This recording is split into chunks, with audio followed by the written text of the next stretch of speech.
हर हर महादेव। यदि इस चैनल पे आप नए हैं तो सब्सक्राइब करें, लाइक करें और शेयर करें। आज का विषय है कि शिवरात्रि में हम शंकर भगवान को कैसे पूजा करें कि अति प्रसन्न हो।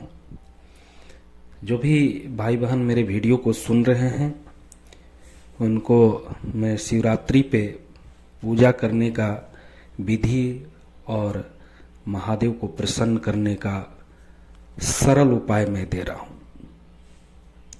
यदि आप शिवरात्रि के दिन पूरी तरह से गंगा जल से नहा धोकर और शिवालय जाकर सबसे पहले शिवालय को साफ सफाई कर लें और हम लोग एक थाली में कुमकुम ले लें, रोड़ी ले लें, फूल ले लें और बेलपत्र ले लें और अबीर, गुलाल और मिष्ठान ले लें।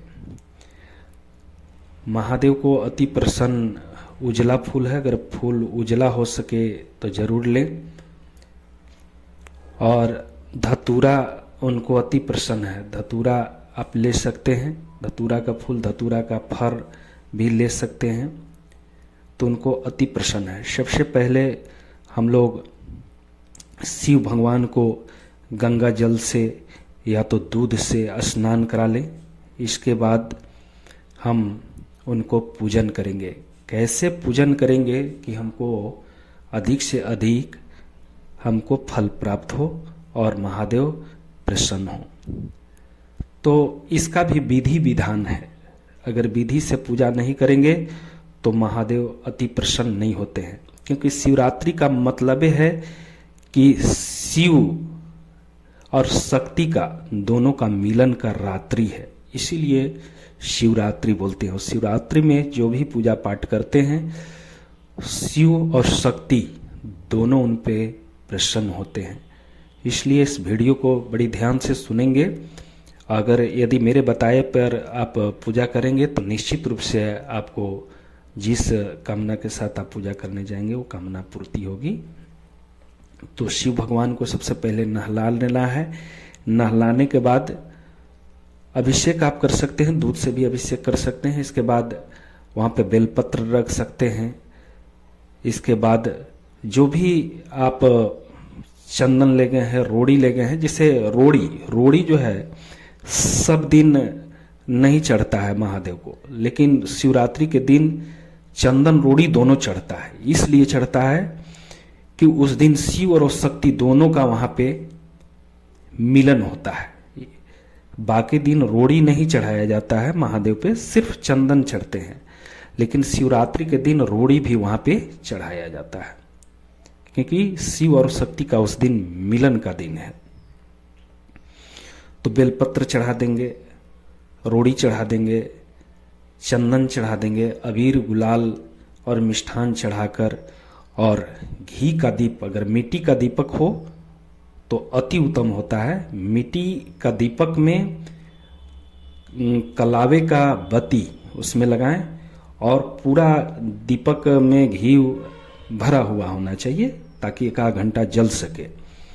इसके बाद लगा के और महादेव का मंत्र बोलते हुए ओम नमः शिवाय, ओम नमः शिवाय, ओम नमः शिवाय 11 बार बोलते हुए उनको बत्ती दिखाकर और अक्षत लेते जाएं। अक्षत रखकर और दीपक को पूर्व साइड से लगा लें।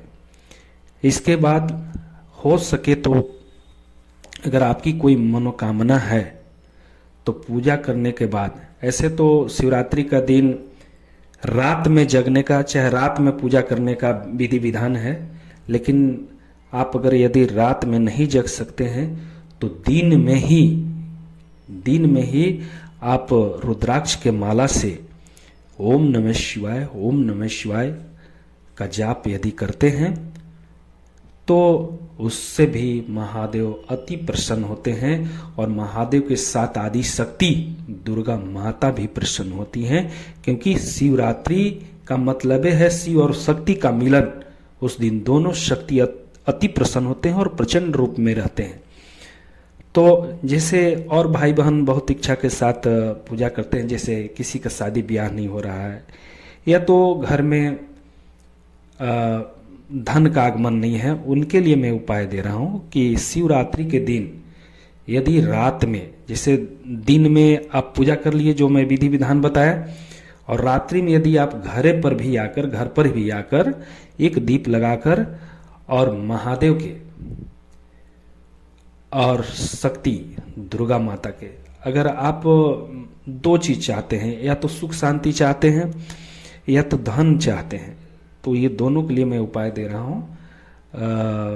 आप निवारण मंत्र से पूरी रात आप माला को जाप करते रहेंगे और सुबह फिर नहा धोकर आप शिव भगवान को अर्घ दे सकते हैं।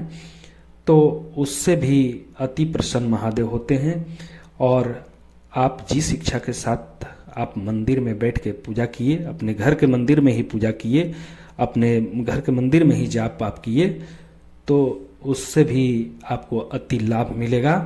और शास्त्रों में तो बहुत विधान है कि मान के चलिए किसी का शादी ब्याह नहीं हो रहा है, तो उसके लिए भी शिवरात्रि के दिन अगर कोई भी भाई बहन अगर जो इच्छा रखते हैं कि अति शीघ्र मेरा शादी हो जाए, तो उसके लिए भी शिवरात्रि के दिन उसी नियम के अनुसार जो मैं पहले बताया कि सुबह पूजा करना है और रात्रि में अपने घर पे ही एक दीप जलाकर और शिव भगवान को ओम नमः शिवाय, ओम नमः शिवाय और स्फटिक लगाकर अगर पूजा करते हैं और जाप करते हैं, तो उससे भी उनको अति लाभ मिलेगा। इसलिए सभी भाई बहनों को मैं बताना चाहूँगा कि शिवरात्रि एक ऐसी पर्व है जो शिव और शक्ति का मिलन है। उस दिन शिव भगवान का विवाह हुआ था माता पार्वती के साथ।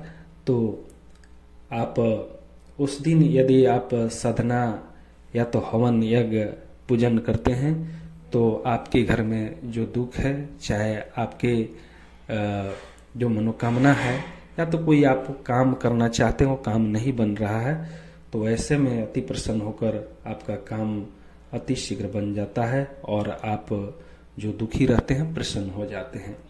तो शिव और शक्ति दोनों मिलकर आपकी कष्ट को सदा सदा के लिए समाप्त कर देते हैं और आप जीवन में एक नया उड़ान भरते हैं, जीवन में एक नया परिवर्तन आपका आता है। ये जो दिन है, ये और रात दोनों जगने का रात है। शिवरात्रि का मतलब ये होता है कि शिव की रात्रि, जो शिव के रात्रि में जगा वही पाता है। बहुत बहुत धन्यवाद।